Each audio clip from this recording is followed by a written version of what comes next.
everybody. It's Allie. And welcome to our Y&R Chat for Sunday, February 19th, 2023. Let's flash back to a couple of weeks ago when Diane and Jack were patting themselves on the back real good. So proud of themselves that their plan got rid of Jeremy Stark forever. And now flash to this week and they're like, uh-oh. Jeremy Stark is back! And he's looking good. I must say, a few weeks in the Cook County Department of Corrections has really suited him very well. He must have been getting in his reps in the workout room, getting buff. He got himself a good lawyer, a tight new haircut, a fresh shave. He bought himself a new leather jacket in burgundy and a beautiful new blue suit with matching shiny blue tie. Oh, prison looks good on you, Jeremy Stark.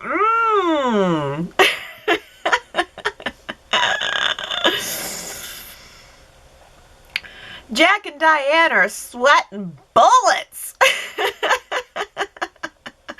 Oh, thank you. Oh, I'm so glad. Jeremy took great pleasure in shocking them, ruining their little dinner together, showing up, or actually it probably was a breakfast, showing up and interrupting them and letting him know that he was back. I mean, before that, he had already made some rounds around Genoa City looking for some allies to work with. He tried telling Victor what Victor already knew, that Jack and Diane were the ones behind the necklace thievery. But Jeremy didn't get anywhere with Victor. He just got a warning that if anybody that Victor loves gets caught in the crosshairs, oh, Victor's coming for you, raising punchy fist.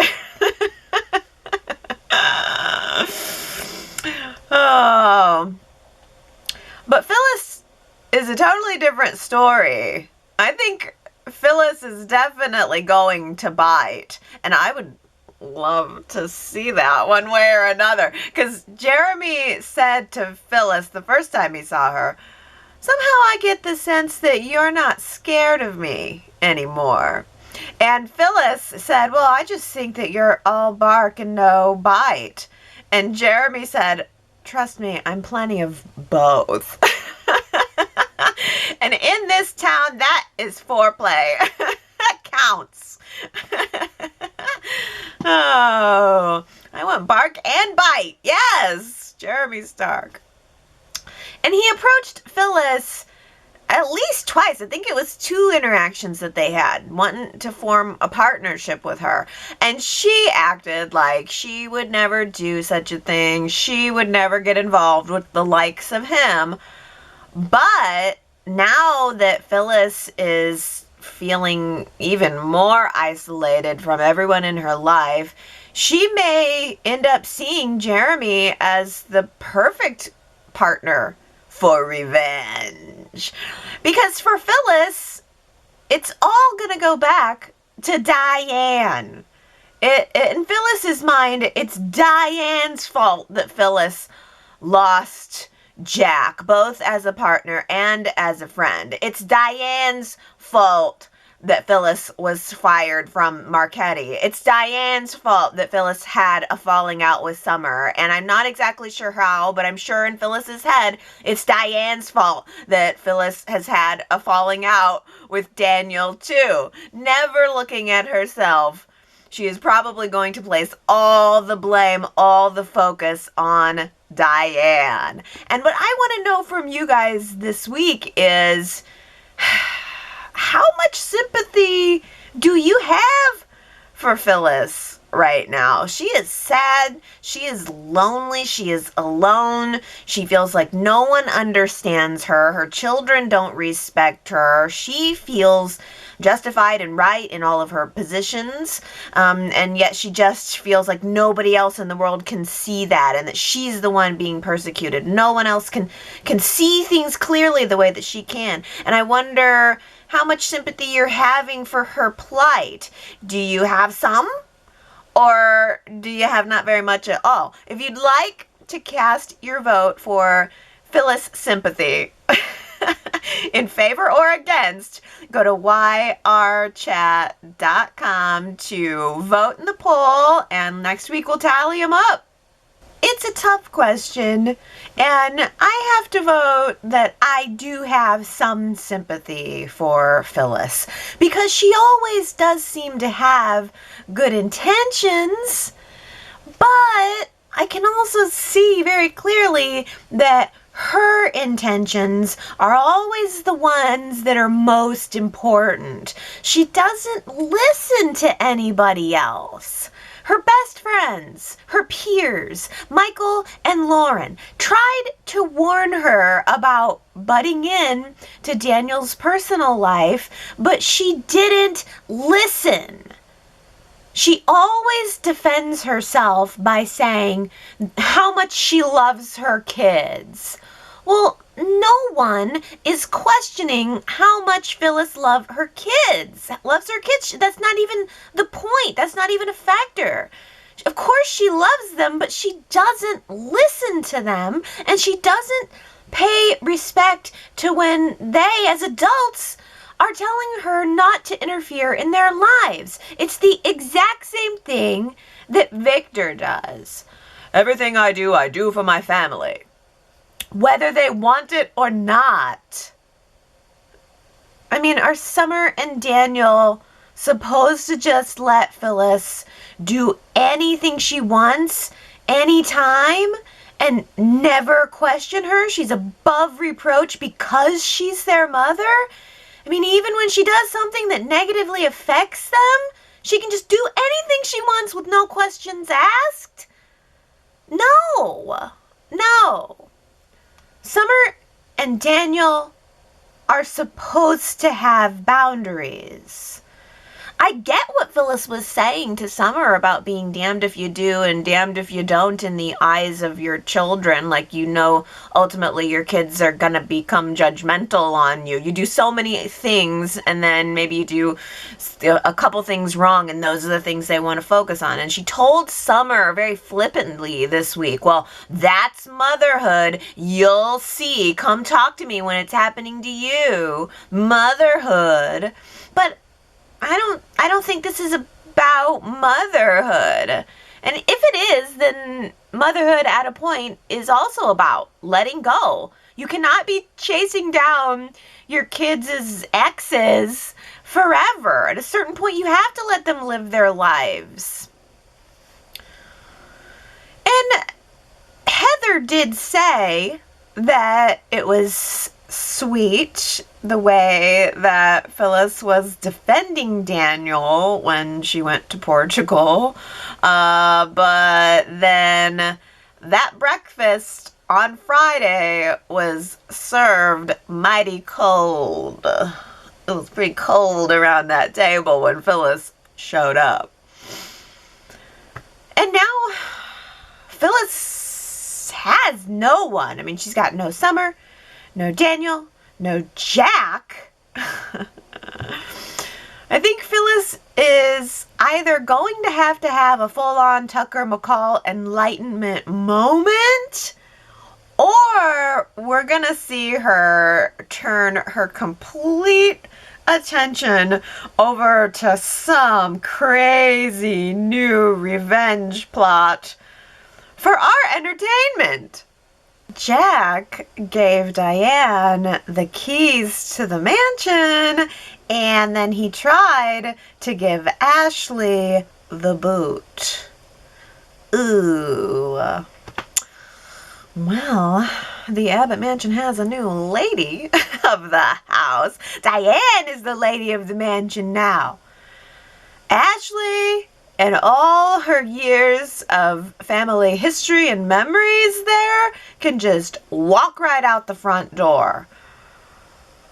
I mean, he did offer to cut her a check. I'm sure John Abbott would love that. How much will it cost to buy you out of the family home? I'm sure John would have loved seeing that. Another proud moment in the history of Jack Abbott. But I also cannot blame Jack for getting kind of tired of the fact that Ashley goes away for a while and then she shows back up, waltzes on in, and acts like she has any say over who he's dating. I mean, I know that Ashley is concerned about Jack getting played, and Ashley is not wrong to be suspicious of Diane. But at the end of the day, Jack is a big boy. He can date who he wants to. And I mean, it could be worse. At least Diane is Kyle's mother. It's not like Jack's suddenly dating some Playboy bunny who's like kicking back, drinking martinis in Dina's death chair, just waiting for Jack to croak too so that she can inherit his money.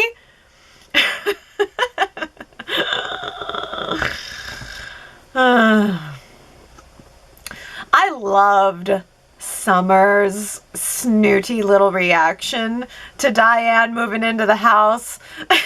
And I loved that when Jack called her on it, she said, "Oh, I'm sorry.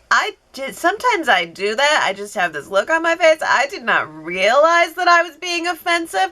I am so sorry. I am just so mad at Kyle right now." Okay. Is it me, though?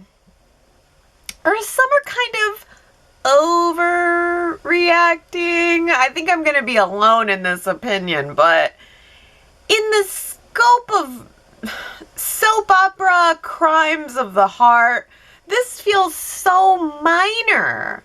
And I thought that Kyle did a pretty deft job of dancing around the Victor issue when it came to Summer. I mean, he didn't say that he never had any contact with Victor. Summer knew that they were in cahoots. She even knew about the textile mills.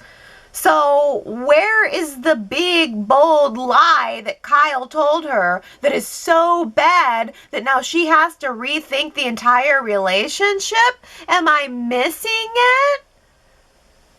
She told him not to move forward on the Victor plan, and all he did was kind of waffle around the way he always does. He waffled a little, paid her a little bit of lip service, and then went ahead with it anyway and got busted for stuff that he had already done by the time that she asked him to stop. All the communications with Victor were done. The textile mill thing was done. He gave Victor the report. All that happened before Summer even talked to him about stopping. So I don't know. I'm not saying I would want to be in Summer's position. It's just, this is a soap opera here. It's not even that big of a lie. I mean, people have broken up over less. And if Adam can forgive Kyle, and he has, then surely so can Summer. Yeah, Adam really tried to iron out some of those wrinkles on his way out the door, which is the right thing to do considering he's leaving Jack in the lurch with no other option but to hire Billy as his co-CEO now. Okay, I am happy to see that in the previews, Billy could be getting a job. It's exactly what I was asking for. I mean, Billy needs to be in the mix somewhere, and at the family company could be as good a place as any, but I mean, technically, Chancellor Winters was his family company, and technically, we also all know how this is going to pan out in the end. Billy gets the corporate job, Billy gets restless at the corporate job, Billy quits the corporate job and moves on to something else. And we did that poll just a couple weeks ago asking what Billy's new career should be, and the chatters all agreed, hands down, that Billy seems to function best on the outside of the corporate world. But okay, I'm in for Billy going to Jabot. I kind of would have rather seen him become the nightclub owner or manager, but I'm kind of in on Billy going back to Jabot because maybe, just maybe, I get the feeling that Y&R is putting all the Abbotts in place, gathering up ingredients for a brand new family rivalry at the family company. I've been wanting to see Jabot. Now we're maybe seeing some good drama at Jabot.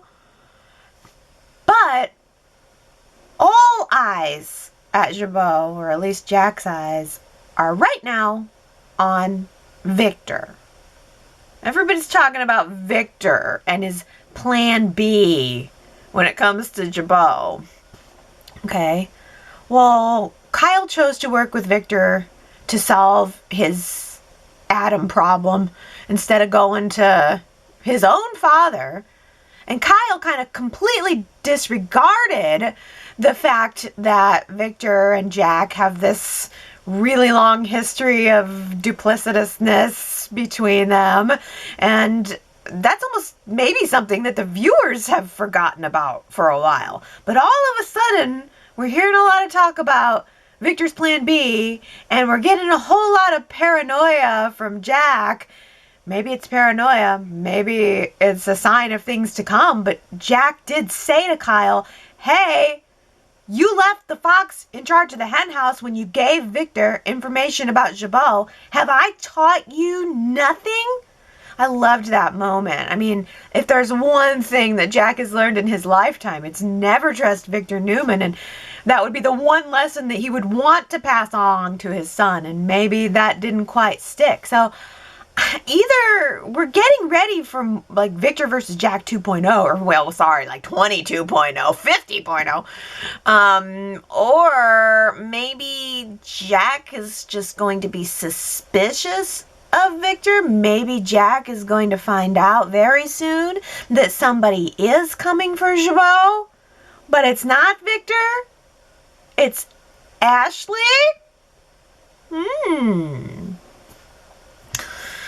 Well, Ashley got some surprising advice this week from Allie, of all people. I loved that Allie was just kicking back in that red plush chair in the corner of the Abbott living room, not on the death throne. She chose to read her book, not on the death throne. And she looked very relaxed and cozy in that red chair. And my only wish was that she had been reading a Tracy Abbott novel. I tried to zoom in really close and see if I could tell the title of the book she was reading, but I didn't see Tracy Abbott on it. It didn't seem to be one of the Tracy Abbott classics. That would have been the only thing that sort of improved that scene. But I love that Allie kept the book in her hand for a large part of the scene. It felt right. It's like, oh yeah, Allie's there. She's a presence. And she has this great connection with Ashley as a chemist. So Allie right away was able to pick up on the fact that something was wrong with Ashley's chemistry. And they started, she asked Ashley what was wrong. Ashley sort of switched the topic to work. And Allie started talking about, her work in the lab and how she really loves watching dominant and non-dominant chemicals and how they struggle for dominance until one finally takes over and wins, and then there's a balance that's created in this perfect product. Well, that concept sparked an idea for Ashley. And Ashley told Allie, well, the struggle for dominance, and eventually someone just has to become dominant. Well, that could apply to interpersonal relationships too, couldn't it? And Allie, in a very Allie sort of way, said, well, no, Ashley. Interpersonal relationships should be equal. And I thought that was so interesting. I loved Allie's perspective in that it was very idealistic. Of course, a relationship should be 100% or 50% equal. And maybe that idealism is representative of where Allie is in her life. And, she's admitted she hasn't had a lot of relationships. Because in reality, it's just not so cut and dry. I mean, in any given interpersonal relationship, be it romantic or not, and in many areas of life, sometimes one person is dominant in a certain area of life, and then in a completely different area the other person is dominant. So it's not so much a static thing. It sort of moves around. Like, we all have our areas of dominance and expertise in all of the many relationships that we have, and we all have places where we know where to kind of pull it back and let someone else lead for a little while. I thought that was a very interesting conversation, and I was glad it was there this week. I wonder, though, when Ashley's thinking about dominance and non-dominance, who was she thinking of? Where was she thinking of seizing dominance? Was she thinking about Jack? Was she thinking about Tucker? Was she thinking about both of them?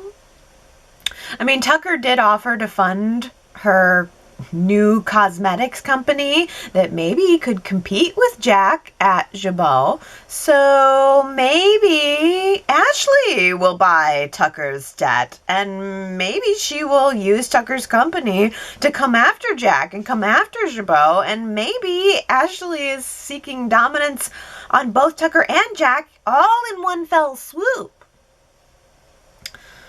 Just prior to that wonderful conversation with Allie, Ashley had just come from seeing Tucker. Like, once again, Ashley had a fight with Jack and then went to see Tucker.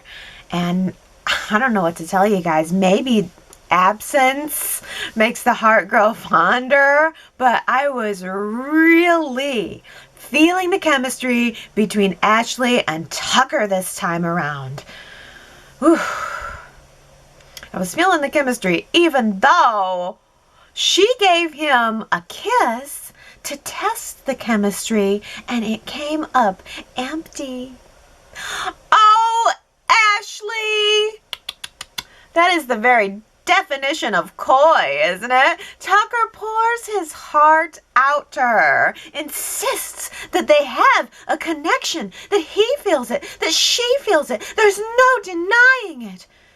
And so she moves in close, gives him this passionate kiss, and then pulls away and says, nope, I feel nothing. Yes! That was, like one of the most melty moments of the week. Tucker is being written so well right now. I love Tucker right now. He has all of these sorrowful looks, and he is like over in the corner trying to access his Buddha nature. Oh, I feel like Tucker is being written the way that Adam used to be written.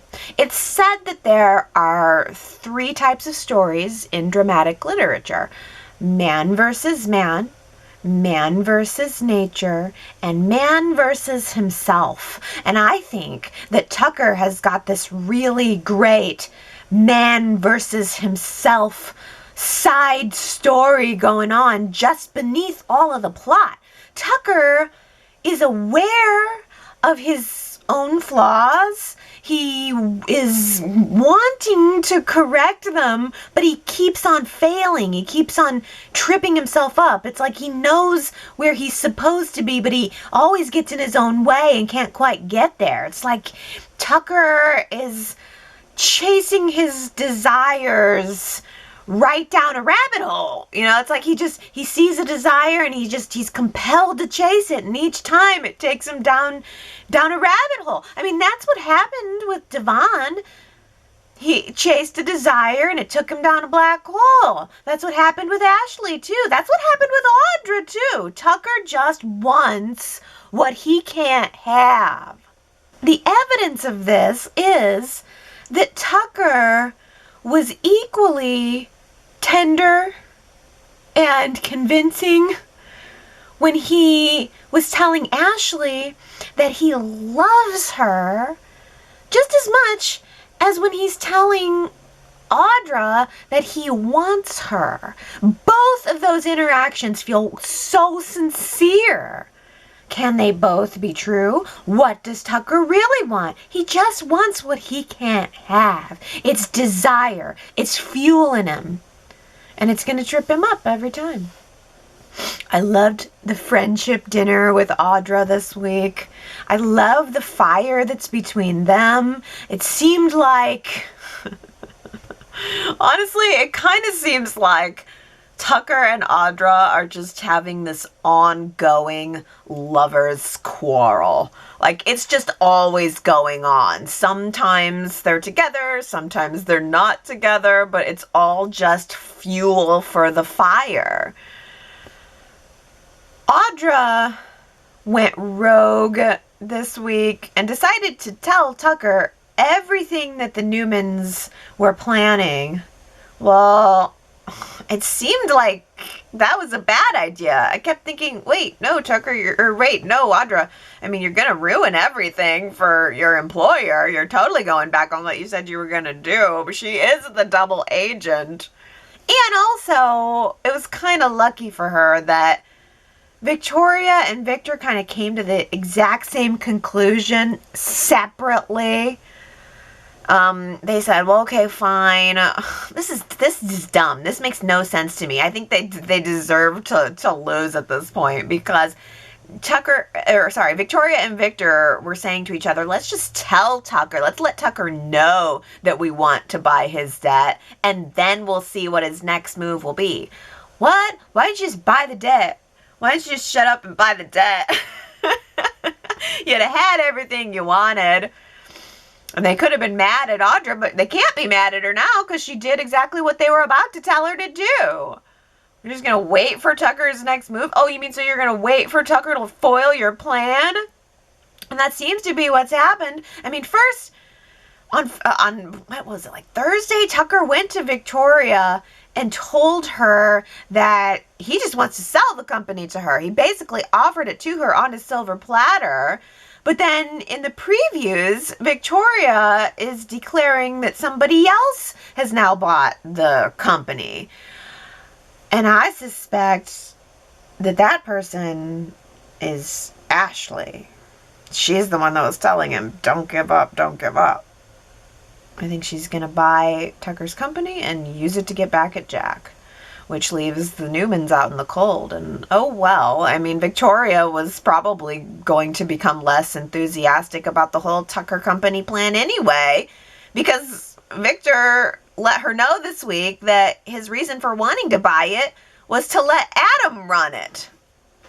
So now that's totally off the table. Now there's no Tucker company for Adam to run, which is a good thing because Adam decided to, after packing his desk up at Jabot, he had a little meeting with Victor and he let Victor know that, okay, he's going to accept Victor's offer to come back to Newman Enterprises, but it's on the condition that Victor gives Adam Victoria's job. Ooh, boom, boom, boom, boom, boom, boom. I mean, earlier in the week, Victor assured Victoria that Adam returning to Newman Enterprises would in no way affect her job. Which means Victoria is about to get a new co-CEO. Victoria Newman, you are shameless. I am so proud of you.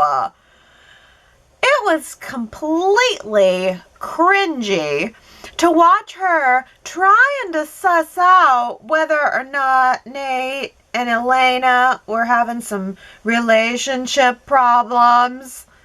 Basically so that she could figure out what her next move was going to be.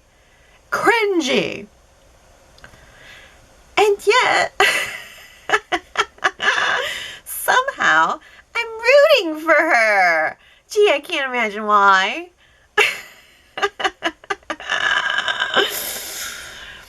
I actually think that she and I both prefer the affair route. It's hotter. Oh, because she was suggesting to Nate, very subtly, that, you know, some things just should stay at the office. Like she was kind of laying the groundwork to keep it all going. They are totally going to do it in the executive office. I can't wait. And it's not that I want to hurt Elena. I know I'm being bad. I don't want to hurt Elena. I don't think Elena deserves to get cheated on. It's just that I want the drama. Forgive me. Please. In advance. Forgive me. The other thing is, Elena is kind of a sourpuss when it comes to Nate's career. Because this week, at the end of a really long day, they sat down together for some dinner, and Nate was really excited to be talking about that meeting that he had with the great and powerful Victor Newman. This is exciting to him, exhilarating to him. He felt validated. He felt confident. And she could not have looked more annoyed. I mean, take the affair completely off the table for a minute. Shouldn't Elena be happy that Nate is happy in his career? It's like she's constantly worried that it's going to change him. I mean, you can't live like that. If you don't trust him, you don't trust him. But don't give him the side eye just for going to work and enjoying it. And if Elena does have some kind of spidey sense about Victoria, she hasn't mentioned it. Elena has mentioned Audra, but not in a sexual sense. She's just mentioned that she's afraid Audra is going to be stoking him to do something, I don't know, unprofessional. I mean, in fact, Elena told Mariah and Tessa that she was worried about Audra, but not worried about Nate cheating on her. She specifically said, I'm not even worried about him cheating on me. So then, if that's the case, then what's with the non-support of your partner's career? Like, up to the point of the kiss, Nate didn't do anything wrong. If she said she forgave him, then she forgave him. And it should be reset. She shouldn't have to babysit his moral decisions. And if she feels like she has to babysit his moral decisions, she shouldn't be with him. Like, could Nate be doing better? Yes. He keeps making and breaking plans for dinner and vacations and stuff. But at the end of the day, the fact is, the real problem is that Elena is jealous of Nate's career. She's jealous that Nate is paying more attention to his career than to her. So, out with it, Elena. Tell Nate how you really feel and either find a way to salvage the relationship or end it. Or a really great surprise twist, a really great bait and switch would be if we're all watching Nate and Victoria waiting for them to hit the sack, and Elena ends up being the one to cheat first. Nick and Sally both separately had to lighten their load this week by confessing the pregnancy and paternity secret. Nick told Victoria, the second she agreed to stop asking him about it, by the way, like, he just blurted it out. I think that Victoria probably feels about Sally the way that Ashley feels about Diane. Victoria probably doesn't really want her brother dating this person, but to Victoria's credit, she held her tongue about it. She probably had a lot of reservations and a lot of red flags in her head, but she decided to not pursue it. She just listened to him and told him that she wants him to be happy because she wants him to be able to continue to have somebody to confide in. And Nick himself mentioned that in that conversation that it feels like the Christian and Sage thing all over again.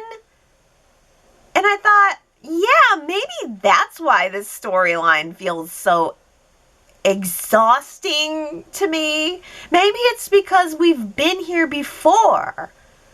Who's the father, Adam or Nick? Well, apparently it's Adam, but then it's Nick. It was always annoying to me that Adam just let that happen, and I assume that that's not going to happen this time. I don't know. Let's just hope that Sally doesn't die like Sage did. Maybe Sally should not be talking to Sharon of all people. Like, Sally, stay off the roads if Sharon is on it. Remember? Sharon was like chasing Sage in the car on the road one night and they had a car accident and Sage died. Oh, I think it was with the paternity secret. I think Sage knew it or something, and Sage had just found out about it or something. Yeah, that was a mess. Sally should stay away from Sharon if she wants to keep her life. That's all I'm saying. But it's going to be hard considering they're besties now. I don't know when that happened. I think it's just that everybody confides in Sharon. I don't know what it is about Sharon that makes everyone want to spill their guts around her. Sharon is the town's keeper of secrets. She knows everything. And now she's got a pretty big secret that she's going to have to keep from Adam. Blah. Blah, blah. This story just keeps getting worse for me. But I will say, the Sally and Sharon scene was very good. It was very sort of mesmerizing in a way. There was something intense and sort of mysterious about it. Sharon Case has this way of saying her lines so ambiguously. It's like sometimes her facial expressions don't match the things that are coming out of her mouth, so it's really hard to read her. It's an art. What Sharon Case does is an art. There's so much to read into everything Sharon. I'm definitely glad that hopefully the paternity thing is going to be over next week. In the previews, it looks like we're going to get the paternity test reveal, which was pretty quick. Usually paternity tests get dragged out even longer. So I'm glad to see we're going to get the results. I don't even know how you get a paternity test in the first trimester. Sally said it was just a couple of swabs, but I don't even know what got swabbed. Oh, Y&R knew exactly what I wanted for Valentine's Day. Victor and Nikki flashbacks and a big fat diamond necklace. What could be better than that? Nothing says Happy Valentine's Day more than a multi-million-dollar piece of jewelry. I loved the fact that Victor gave Nikki the card first. And she read it out loud very patiently. And it was nice. And I thought, oh, that's nice. And I thought that's all there was, a nice card. But then, psych, diamond necklace. That's how you do it. He didn't even have it in a box. He just materialized it out of his sleeve like he was a magician or something. That's what I'm talking about. That's romance. A diamond necklace to replace this one that she has to leave as a spare in Chicago. That's your spare diamond necklace for Chicago. Here's another spare for Genoa City. Thank you.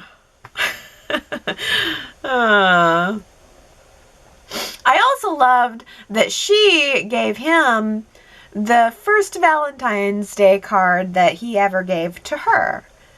I think that's a really great concept. A character finding an antique. I mean, we all know that the card wasn't real, but it looked real, and it felt like something that maybe might have been saved in a book somewhere or something. I love that as a testament of time, a testament of their love. And those flashbacks, I mean, we got a lot of flashbacks recently, but you know, I always love a flashback. And the one that stood out to me most this time was from Nikki and Victor's final wedding, for what we know of, the final wedding, because it took place in that ranch, but in a different room. So it was Ranch 2.0 after the fire. And we used to have this entryway from the front door. We walked in the front door, and there was a staircase that went up, but then you stepped down into the main seating room, and that's where Nikki and Victor were married the last time. What happened to that set? Now everybody comes in from, I guess they kind of hang out in a room that's like deeper into the house, and they don't come through the front door. Everybody just kind of comes around the corner. But I can't help wondering what happened to the other living room, and when did everyone start hanging out in the horse room instead? Valentine's Day flashback to Lily's little nose piercing. I wonder how Crystal Khalil feels about that. Is the nose piercing one of those youthful choices that you look back on and cringe about, like when I dyed my hair purple? Or does she love and embrace it? Because I thought it was subtle. It wasn't like a big bull hoop nose ring or something. It was very of its time. The 90s. Maybe she had a belly button piercing too. I don't know. Does anybody have piercings anymore? Like nose piercings anymore? Does anybody do that? I feel like I haven't seen a nose piercing in years.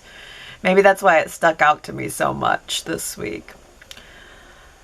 Well, that and smoothest smoothies on the beach. Anybody want some? Damn, those smoothies are smooth. Oh, that was an oldie. It's been referenced, but we haven't seen it before. Why doesn't Y&R dress our stars in fruit costumes anymore, I ask you? No more fruit costumes. I enjoyed the flashbacks. Daniel was very cute. Nay, hot. He was hot then, and he is hot now. Daniel got home from Valentine's Day, and he had been commiserating with Lily, and he walked into his room and found Heather sitting there. I loved the moment just before Daniel opened his hotel room door, and he looked to the side of the hallway, and he saw a tray that had some eaten dinners on it and an empty bottle of champagne and a rose in a vase. And another guest had obviously set it out after their evening of romance. And Daniel walked by it and just flicked the rose defiantly before just, going into what he thought was his empty hotel room. You gotta love that grand Phoenix hospitality. Sorry, the guest you're looking for isn't here. We'll just let you ride on into their room. Oh, you're his wife? Even better. Feel free to go in and just root around in the drawers while you're there. Who runs that place? Unacceptable. So, this week, Heather came back to let Daniel down easy. I kind of knew that as soon as she started telling him how good he looked and how glad she was that he was turning his life around, I knew then and there that it was a breakup. I knew that she was just cushioning the blow. And he seemed so floored by the idea that she would have moved on. She told him that she found someone new and she fell in love.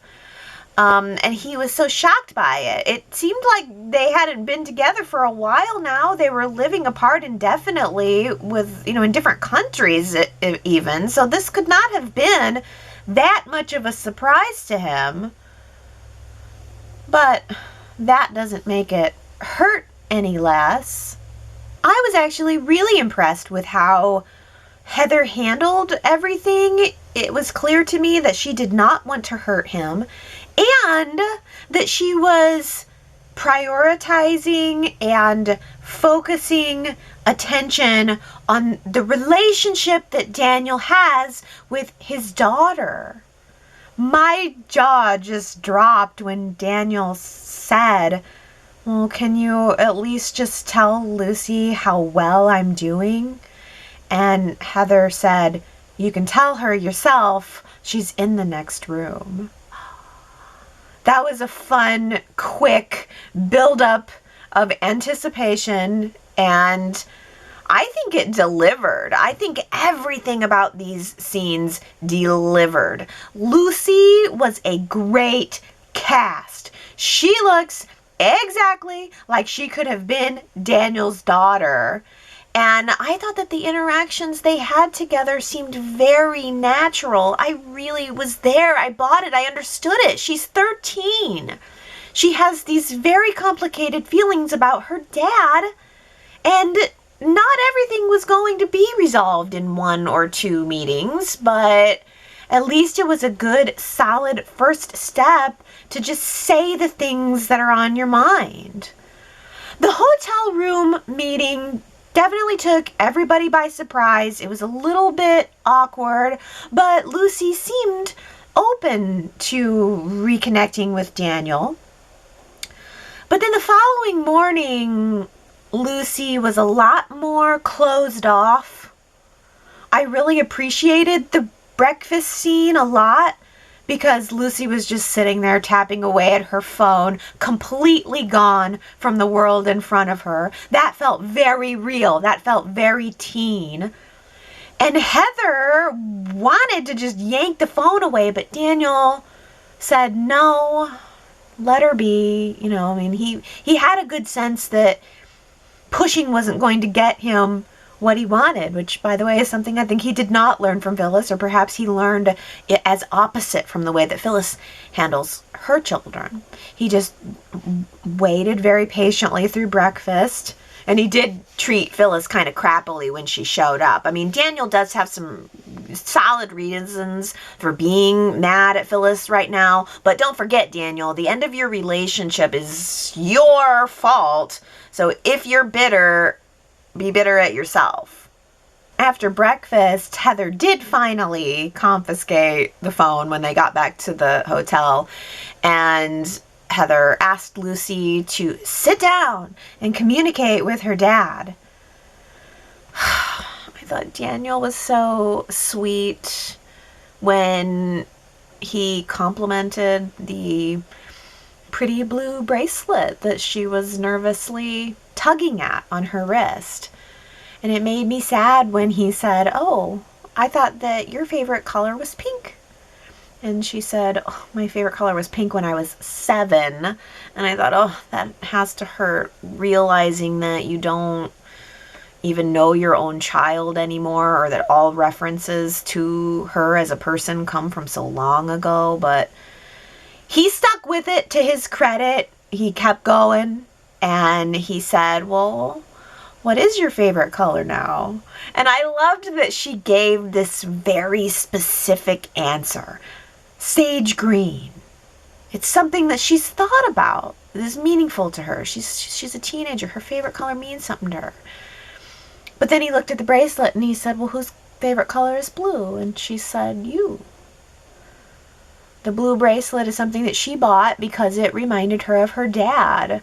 And even though at breakfast Lucy had been tapping away on her phone, acting so disinterested, I was immediately realizing that she chose that bracelet and that color for that meeting that day. So deep down, Lucy's just this little girl who misses her dad.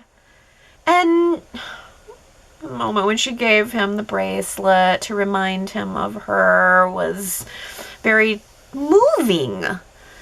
And I thought these were some of the best scenes of the week. In a week where we had so much else going on, I thought that this was probably my favorite scene of the week.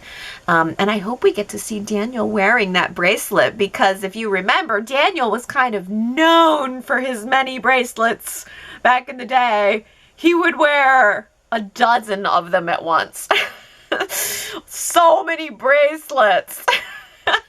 So it was fitting that she gave him a bracelet. I hope we see him wear it, and it all just totally worked.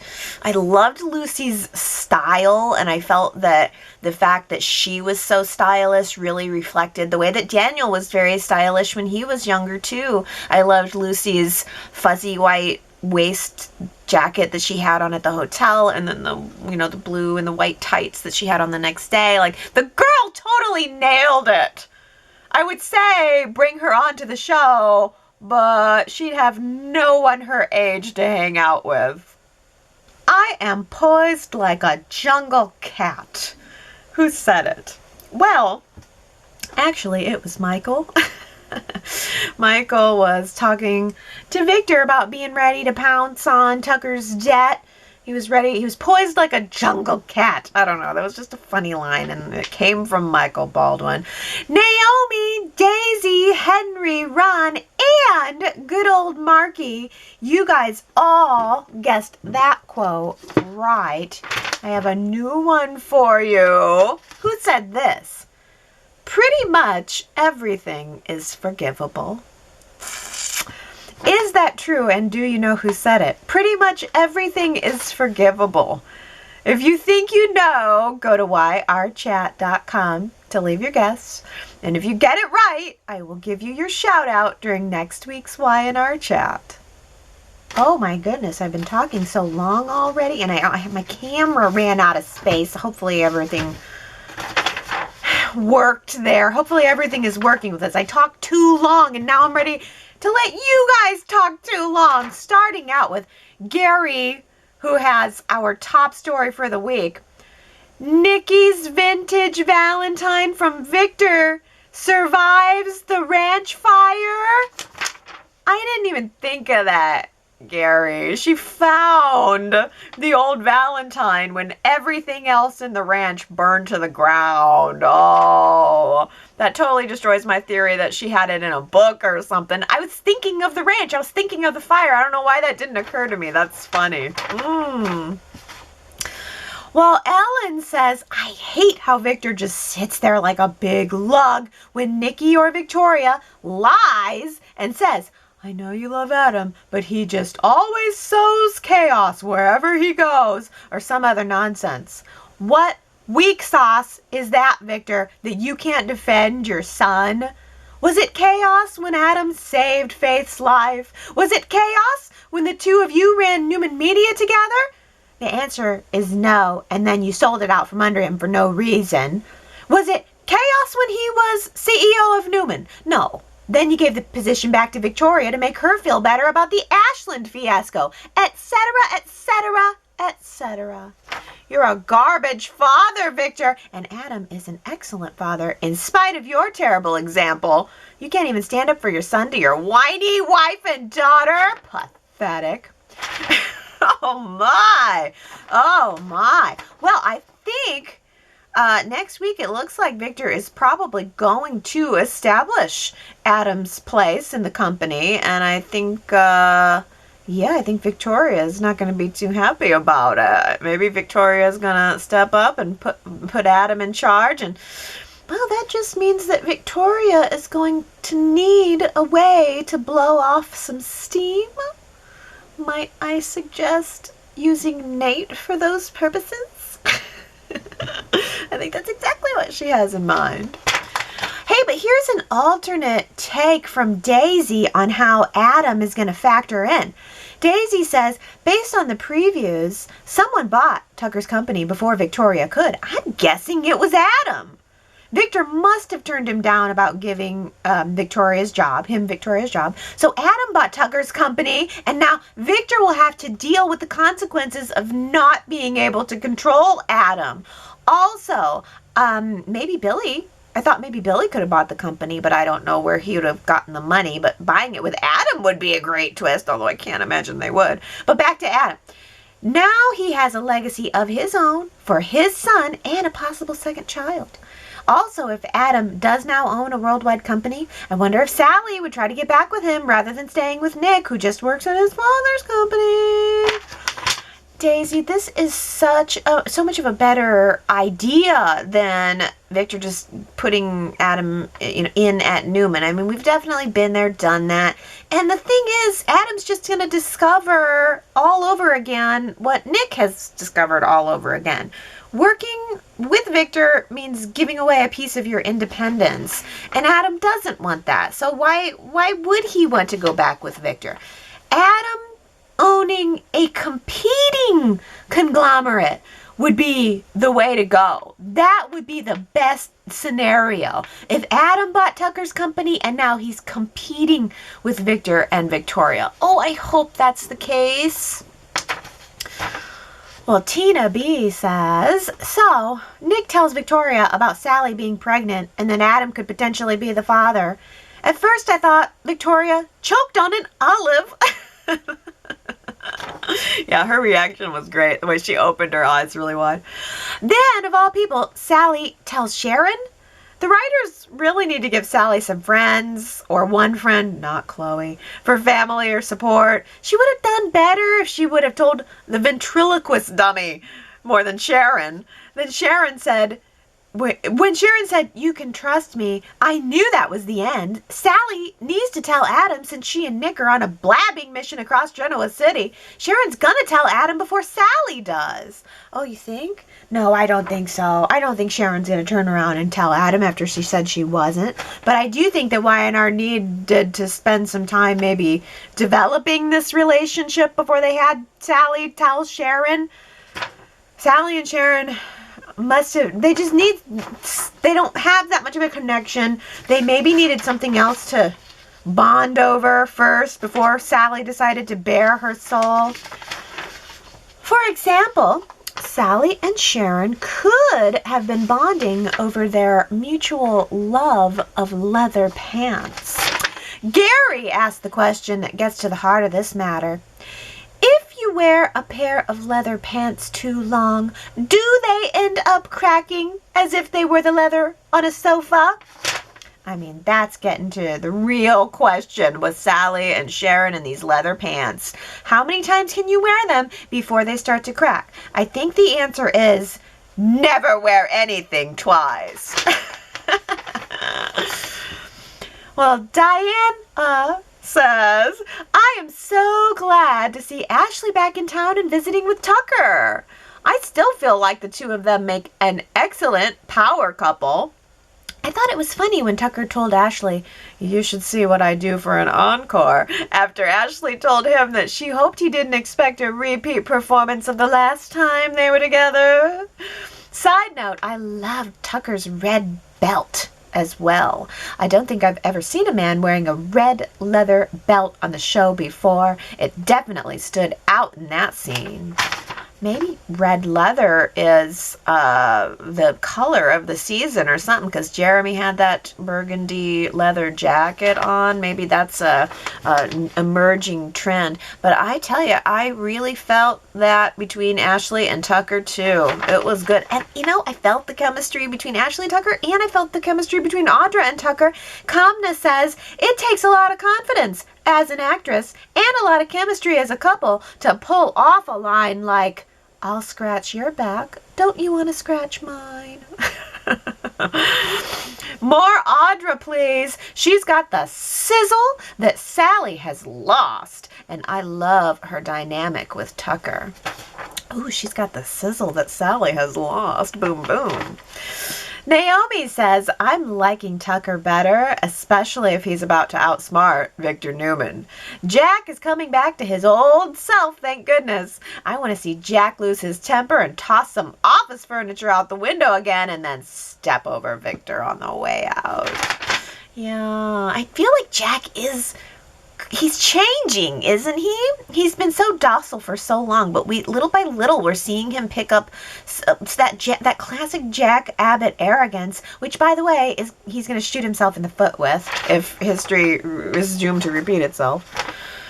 Well, here we go. Tina says, "Try as I might, I really don't like Kyle. He's just a little worm. Now we have to listen to his reasoning behind his lying to Summer and to Jack that he couldn't stand Adam at Jabot and was willing to team up with Victor to get rid of him. What a putz." And Ellen says, "Kyle and Summer definitely have a lot of challenging people in their family trees. It's too bad that Kyle's insecurity, jealousy, suspicion, whatever over Adam took precedence over his relationship with Summer. They were a pretty solid team until now when he decided to lie and scheme with Victor. It wasn't worth it. Adam wasn't some clear and present danger. Kyle was just petulant about Adam being at Jabot. What a dumb weasel. And Summer, be big mad, LOL." I do like seeing Summer be mad. It's just that everything about the whole Victor, Adam, Kyle scheme was so much less than it should have been. Like, Adam didn't do anything to provoke Kyle. Kyle didn't spend weeks and weeks plotting against Adam to get him out of there. Like, the rivalry wasn't there to sustain the little waffly wimpy thing that Kyle did to get Adam out of the way. And in the end, Kyle was just like, "All right, fine." Adam was just like, "All right, fine, I'll leave politely down the elevator." Like, the drama wasn't there. And it feels like the biggest thing about all of it is Summer's reaction to it. Well, Victoria says, "So, Billy's going back to Jabot." I think he should be a spokesperson instead of a CEO. Billy's talents would be better utilized creating videos about the newest cosmetic innovations, news and information. Billy could do this in a very entertaining way. He would probably end up employing Chelsea to help him. The dream team is back. Oh, Victoria. That would be a genius use of Billy's talents. Yes. Something hip. You know, like something in media to promote Jabot's products. Because I also have to say, I miss seeing Jabot's products. I want to see some lipsticks, some perfumes, some cosmetics. I love hearing about it and everything. But wouldn't it be great just to have some bottles and boxes that just a visual cue that there's something being physically made here. Not everything has to be digital or media. Although I like the idea that Billy could bring that to the table. But let's get some actual physical product in front of us and let Billy show us that. Tell us that. Maybe he can do an infomercial or something for Jabot, and Chelsea could join him as a sidekick. That'd be so good. And Chelsea's going to need a job too. She could do something at Marchetti. It's written in the stars. That's what it's going to be. That's a great connection. You called it. Well, Gary says, Jeremy Stark showing back up in town citing circumstantial evidence / good lawyers doesn't ring true to me because he was on parole his new case wouldn't even have to go to court or be proved. They'd just throw him back in jail for putting himself in the neighborhood where mischief was happening. Goodbye. But hello. And Victoria says, Jeremy Stark has not ended his criminal ways. He just left Crimson Lights without paying for his coffee. Now the poor barista is going to have to cough up that amount. Are you kidding me? The scandal. Jeremy Stark got that coffee and walked out without paying. That is unacceptable. The crime is on. Sue W. makes a good point that the Jeremy vendetta stuff never really got off the ground before too old to be Prince Charming Jack charged Diane's rescue and, gasp, what a rebel, stole Nikki's necklace. Hokey all the way around.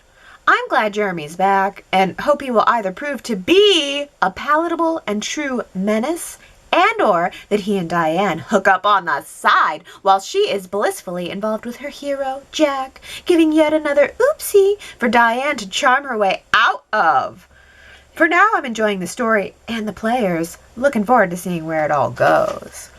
Yeah, that is a fantastic point, that we always get these villains they seem like they're going to be a menace, and then we really haven't had a big menace in a while. So I agree. I either want to see Jeremy be a lover or a fighter, or both, but the fighting has to be there. He has to do something menacing other than looking menacing.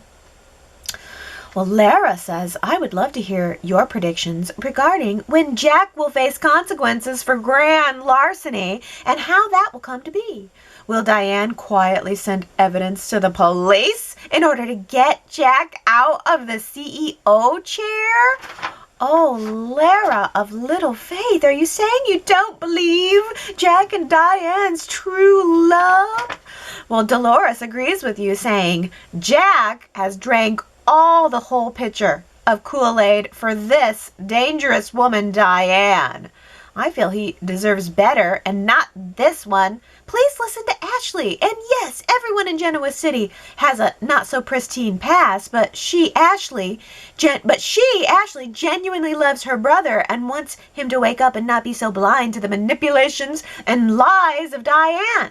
From the moment Diane made contact with Jack, she's lied time after time and only came clean after she was caught in them. Her return brought danger to the family and Jack committing a crime to supposedly help and clear her of a bad man, Jeremy Stark. I see a hurt for Jack, much disappointment, and a lot of danger to come that he will not believe could happen to him and the Abbott family. I'm not sure that Victor will cause trouble for Jack later, especially through and or because of Kyle, as well as the thief of the necklace debacle. So do you guys think that the necklace thievery is going to come back on Jack? I just thought maybe that was a dropped issue. It was sort of played for the drama of the moment, but won't be followed up on. But then again, I wasn't really expecting to see Jeremy Stark again. Gary says the scene with Summer and Phyllis, where Phyllis took the champagne from Summer's grasp, telling her to drink water instead, since she didn't agree with her, was great. Here Phyllis goes on to call both of her kids two downer, negative Nellies, a drag and a half. This was such a delightful, clever, extended scene highlighting the immaturity of Phyllis, where the kids really are forced to raise the mother. If only they could. Who wrote this crafty, fun dialogue? Yeah, another one of my quotes, for my quote options for the week. I always get a couple and then I pick. I loved Phyllis saying, "Hey, Chicken Little, the sky's not falling." Those were some pretty good scenes. Yep, very well written. And Alan says, if only adult children could divorce their parents or give them a formal timeout at least. Phyllis just refuses to do any introspection or take any responsibility for her rash behaviors. Go to therapy, Phyllis. Even Jeremy Stark can see you're at rock bottom.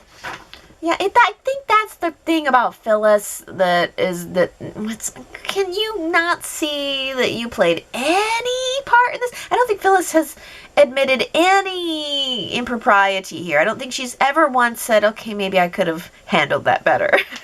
That is just not who she is. Naomi says, I loved Jack and Phyllis today. Jack draws back to look at Phyllis, saying he's just trying to picture her in an apron, and she says, I've baked once or twice. Priceless. The baking comment made me miss Avery and her sugary, feminine apartment. I think Avery did wear an apron. If Avery and Phyllis have the same mother, it would be fun to have these women, all three, in the same city. Yeah, I liked Avery. She had a little cooking show and a little apron. And yeah, that was funny about Jack, like, giving her the look like, can I picture you in an apron? I've baked once or twice. But, it is interesting because Phyllis and Avery and a mother would be a really crazy trio to have. But no, Phyllis has no mother. Sharon has no father. And Heather set up a meeting for Lucy with Paul and Christine, but not Phyllis. I mean, I think Phyllis raised Lucy for a little while, didn't she? And again, we're having a lot of talk about Paul and no Paul so far. No Paul. That would be the biggest shocker. Oh my gosh, how can they not be trying? Ugh, I don't know. Maybe he ain't biting. Maybe they're trying and he ain't buying. Oh boy. Victoria says the conversation between Daniel and Lucy was brutal at times. The young actress did a great job being vulnerable. And when she gave her blue beaded bracelet to Daniel and said, so you remember you have a daughter? Oh, my heart broke for Daniel. I know. Like that she really felt that way. My dad just doesn't remember me. That's terrible. Yeah, sad. T. Nicole says, I really hope Daniel wants to change for him and not solely to win Heather and Lucy back. That would be a lot of pressure on Heather to feel like the only way Daniel can be happy and a good person is if she takes him back or the chance to go take him back. She should have the right to walk away if their relationship isn't meeting her needs. And Daniel should want to work on himself because he wants to be a better person, not so he can keep a relationship. Yeah, yes, T. Nicole, nailed that. Well, let me talk about our poll from last week, because I asked you guys whose side you're on when it comes to the Devon and Lily feud. And I'm really very surprised by this result. 67% of you are on Team Devon. 67% of you supporting Devon. I mean, it seems like we talk a lot about, or maybe more of the comments seem to be directed more for criticisms of Devon. So I'm really actually kind of glad to see that it's different than I thought it was, because that gives me an opportunity to present the other side, because Mary Ann V says, I voted for Devon. It's his company. He should be able to get it back if he wants. He never agreed to take the company public, and I think Lily and Jill should listen to him. They had 2 incidents already of Nate and Audra working against them. There would be more if they go public. I don't understand why Lily and Jill don't just change their mind, avoid the lawsuit altogether, and just don't take the company public. What's the big deal? Do they really need to be bigger? Well, Southside Granny says, Lily is on her own team, like it or not, Devon. Devon agreed to the merger, but there was no mention of going public. In the Y&R world of justice, could this be the loophole Devon needs? Go, Devon, go! That is really interesting. I am liking hearing these alternate ideas. Okay, I have to give a birthday shout out to good old Marky, whose birthday is 2/22, February 22, 23. Oh man, wish I would have given you your birthday shout out last year. 2/22/22? Dang, I missed it. Oh well, 2/22/23. Happy birthday, 1 year, 2. Happy cooler birthday. If my birthday shout out would have been better last year, but oh well. Happy birthday, and I love your fun comment here about Devon. I've got a contract. You signed a contract. Go read your contract and I will count to 10. And then I'll sue you. Oh, yes, I'll sue you. And once I've sued you, you'll never work again. That's kind of everything in a nutshell, isn't it? I love that good old Marky. Happy birthday. Sue W. says that she votes for Devon. Although he's a bigger whiner, baby, hothead than a professional decorum diplomat, Lily. Although he's a bigger whiner, baby, hothead than professional decorum diplomat, Lily. I like the soapy nonsense of the nasty conflict rather than having it all tied up in a neat little business bow. Yeah, that's true. Well, actually, Sherrod reports that Amanda is going to be coming back, probably to defend Lily and Jill against Devon. Devon apparently hired Christine. Oh, okay, so I read this also, that Amanda's going to be coming back, and that would be the best twist if Amanda represents Chancellor Winters and Devon ends up hiring Christine. So we would be seeing Amanda versus Christine in court. See, this is exactly the court battle that we were thinking we were going to get last year or the year before. We thought we were going to see Amanda versus Christine in the courtroom over baby Dom and the custody issue. But that didn't end up happening, so we're getting this instead. Did I forget to say the poll result numbers? It was like 67% Devon. That's kind of overwhelming. People in support of Devon. So do you think he'll win the court case? Well, I guess we'll find out. I'd be glad to be seeing Christine again, too. And Michelle Morgan is so beautiful. I saw a photo that she posted of her arriving back on set. And just every time I see her, I'm struck again by her beauty. Well, Y&R Viewer 123 has some great breaking news for us, saying the list of people coming back to Genoa City for the 50th anniversary celebration as of now are Jenny Romalotti again, Gina Roma, Nina Webster, Leanna Love, and Mamie Johnson. Are you kidding me? First of all, Danny again, yay. Can't believe we're going to see Gina. Nina, it's been a while, but we've seen her more recently, but I love Nina. Leanna Love, not a huge fan of Leanna Love, but I'll take her. She wrote the book on Victor, so she has her place. And I mean, the biggest shocker and the one I'm most freaking excited about is Mamie. Oh my gosh, I would love to see Mamie. This is going to be, I'm going to cry. Mamie's going to be with the Abbotts. She's going to hug Jack and Ashley and Tracy, and I'm going to cry. That's how that's going to go down. Speaking of the 50th anniversary, last week we were having other theories of people who could come back to the show, and I said, well, could it be David Hasselhoff coming back as Snapper? And I think I said he was the only Snapper, and that was totally wrong of me. The original Snapper was William Gray Espy, which is a great name. This is a great name, William Gray Espy. And yes, I've seen him, and I sort of knew that in my mind. It's just that David Hasselhoff became so famous that I always associate him with the role now. But so there's a correction for that.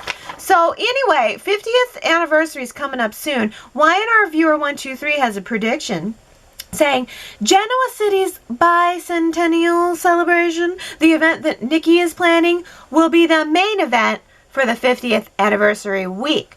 I read somewhere that the celebration will last for a week. So since March 26th is a Sunday, the celebration will start on March 27th, Monday, March 27th. If Genoa City's bicentennial celebration will be the main event for anniversary week, I hope they do something like the Masquerade Ball or something fun and mysterious at the same time. And of course, honoring Y&R's history with big storylines and big returns. Yeah, that blew right by me, Nikki mentioning something about planning the bicentennial. That's gotta be it. I'm certain that would be it. It's all going to tie in, and then a bunch of people will come back to celebrate Genoa City and a big party, and that sounds so good. Hey, P.S., when are we going to get the new intro? Is that going to premiere on Monday, March 27th? Well, I can't wait for the day where I don't have to watch diamonds falling down over the screen again.